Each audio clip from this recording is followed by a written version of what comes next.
Hello PTE students, this is 𝗀𝗏 and today I'm here to talk about read aloud. Many students, they don't get their desired score or they don't know what they should do or what they shouldn't do. So today I'm here to talk about that. Alright, so let's get started then. Read aloud focuses on main three factors: content, oral fluency and pronunciation. It carries score for both reading and speaking. Alright. So even though it's very easy that you just have to read aloud a sentence, how hard can it be, right? But many people, they make very silly mistakes. They don't know exactly where they're going wrong. So let me make it clear for you. You get time of 40 seconds to prepare yourself, right? So within that 40 seconds, just read that sentence aloud in your mind, okay? Prepare yourself within that time. Look out for difficult words which you don't know the pronunciation of.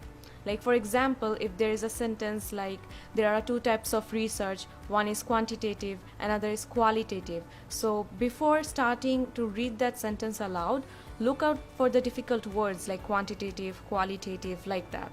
Okay? So there are many words like that in different questions like constellations, etc., etc. So just look out for those difficult words. So don't get stuck on exactly one word.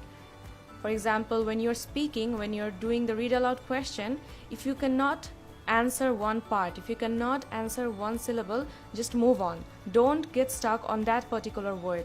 Don't think about it too much, okay? Because if you get stuck, you're going to lose your time. Like you won't get that time back, and obviously you're going to get a poor score. So make sure that if you cannot just say a word, don't get stuck on that, all right? Don't focus on that completely. Alright, so what you need to do is you need to read the text very, very carefully. Okay, make sure that you are noticing every commas and full stops. You are making sure that you are pausing at every full stop properly.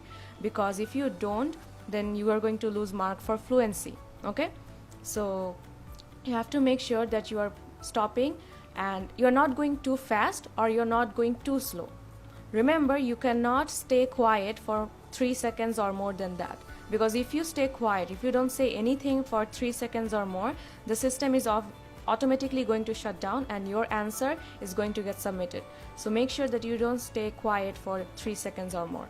Okay, speak softly, no, don't speak loudly. Okay, because many of us, we have high pitch, so we have this problem of speaking in read aloud. So make sure that you're, like for example, I'm speaking right now, I'm speaking loudly because I have to explain everything to you. But in my read aloud question, I try to stay calm, I try to speak softly, okay? So try to do that.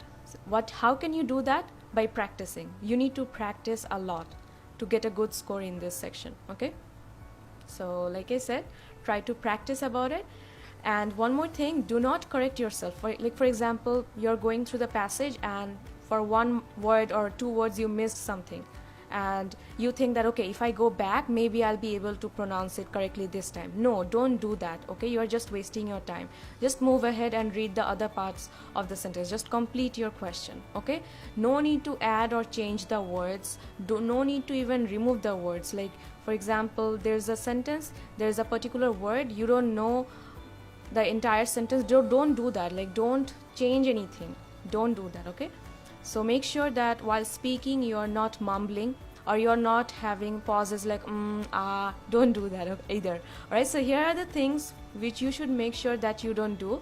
So try to make a list by seeing my video of what you should do and what you shouldn't do. Alright, okay, so some tips would be while you're preparing yourself, like take a deep breath, like then start speaking. Okay, that helps a lot for me. I prepare myself, I look at the question, I look at how many sentences it has, and by that I look at difficult words which I think I won't be able to pronounce at the first time. So I try to look out for those words particularly. Okay, so you get 40 seconds of preparation time. Use that 40 seconds very carefully. Another thing is, this is another very common mistake. Don't try to copy or don't try to make a fake accent. Okay, that won't help. Try to speak in your natural tone. Like I said, try to speak softly, not loudly, and every other strategies that I told about. So I think you're good to go if you follow these things. And the most important thing is for you to practice, record, and listen to yourself. Okay, just practice, record, and listen, and you're good to go. So try to identify your mistakes and try to improve on that. Okay, I hope this video is going to be helpful for you. All the very best for your exam, and stay tuned for more videos. Thank you very much.